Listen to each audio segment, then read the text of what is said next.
Continuing with the calendar, page 3, the printed version, Senate Bill 758 has been taken by for the day. Next up, Senate Bill 41, a bill to amend the Code of Virginia relating to religious freedom, solemnization of marriage. The bill is reported to the Committee on General Laws with a substitute.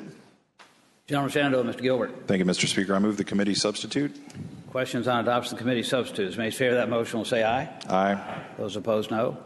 Substitutes agreed to. Gentleman from Shenandoah. Thank you, Mr. Speaker. Mr. Speaker, ladies and gentlemen, for all of those of you who remember my House Bill 773, which caused some lengthy debate on the floor, this bill is much more narrowly tailored as it exists now in the House substitute. The bill simply prevents any religious institution, organization which they supervise, or any individual they employ, any member of the clergy, basically any charitable institutions, any schools, any clergy members, all of whom have to be based around a religious belief, does not require them to participate in any marriage, and further does not allow them to be subjected to any penalty, as penalty is defined in the bill, for their belief that marriage is between the union of one man and one woman. And that is what the bill does, Mr. Speaker, and I would move that the bill pass. Gentlewoman from Fairfax, Ms. Watts. Will the gentleman yield for a question? Will the gentleman yield? I yield. Gentleman yields. Thank you. I would ask the gentleman, when I look at the penalties, I'm seeing scholarships, employment, license, accreditation, and also since it covers anything supervised or controlled, or any staff operating in such any institution, does this bill then also include any religiously affiliated institution of higher learning or any other private school? Mr. Speaker, I would say to the gentlewoman that I believe that it would include religious institutions, be they K through 12, private schools, or religious schools of higher learning. Further question, Mr. Speaker. Will the gentleman yield? I yield. Gentleman yields. I would ask the gentleman then, do I read the bill correctly that in any of those settings an expression of opposition to marriage being between anybody other than one man and one woman can be expressed in any form at any time? End of question.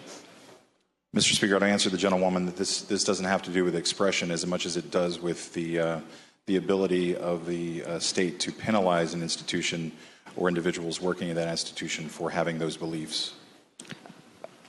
A final question. Will the gentleman yield? I yield. Gentleman yields.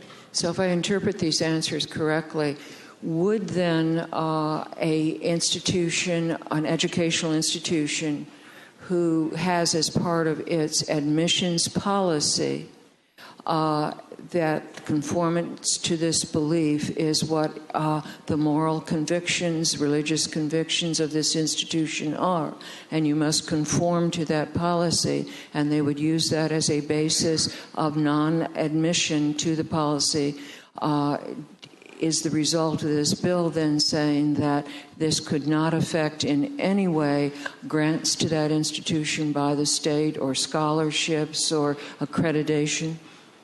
Mr. Speaker, I'd answer the gentlewoman that, of course, there are countless ways in which an institution or individual working for that institution in which their religious beliefs may manifest, and certainly that is one of them.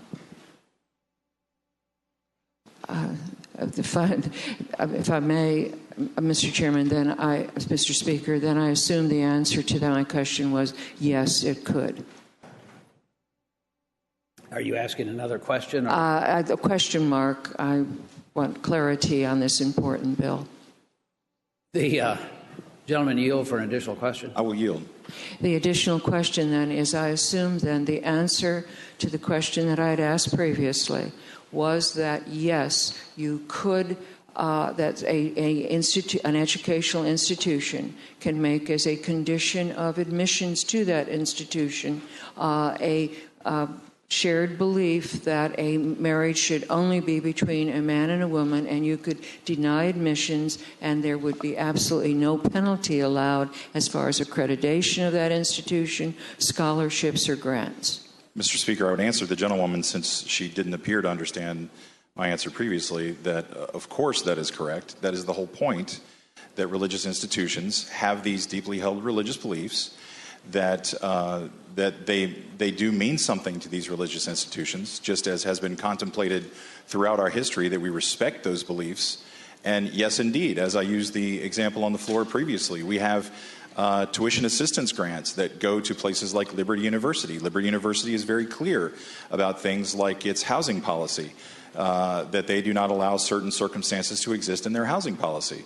And so I don't see how I can be any more crystal clear about what this bill is seeking to accomplish, other than trying to protect those institutions and their deeply held beliefs from being penalized by the government for holding them.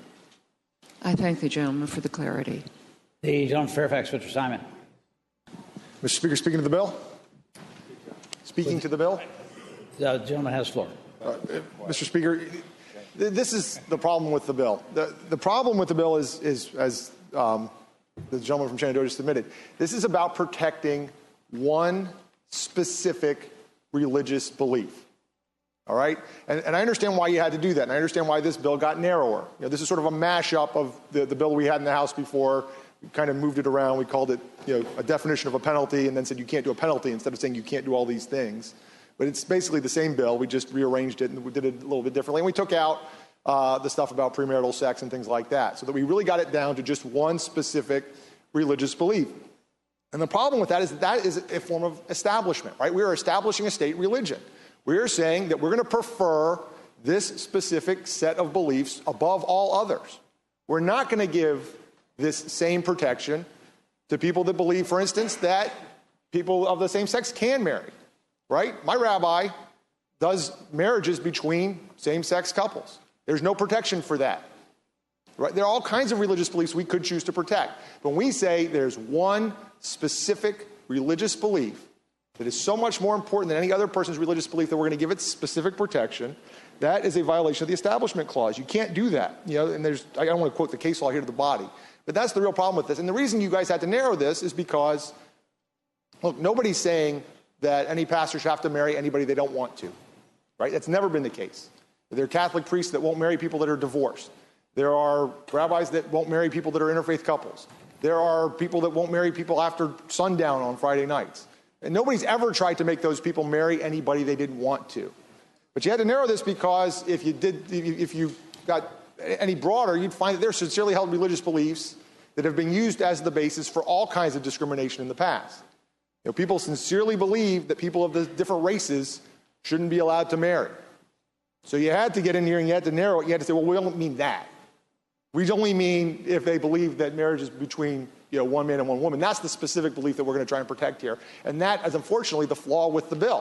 And that creates an establishment problem, and I would urge the body to please, please, please not pass this bill. Thank you, Mr. Speaker. Gentleman, Prince William, Mr. Marshall. Mr. Speaker, addressing the bill. Gentleman has the floor.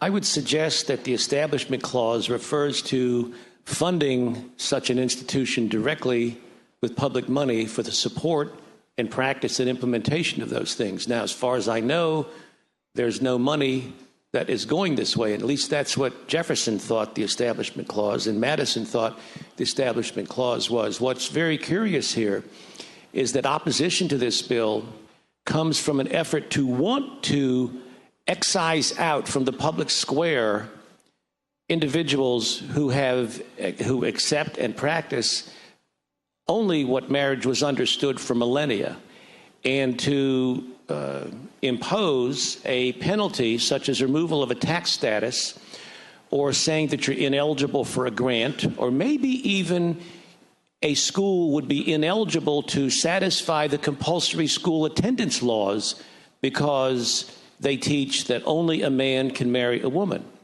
Now, that's how far this is going to go, and it's very clear that some people who are opposed to this would like to push this to that degree. So, Mr. Speaker, if you want to protect what has been the common understanding for people as different as Napoleon or Socrates or anybody. Marriage is between one man and one woman, and to say anything else and punish with the public power of either tax status or licensure or recognition or derecognition in any way, I think is improper, but it's very telling as to how far some people want to go with, quote, the freedom to marry. Shall the bill pass?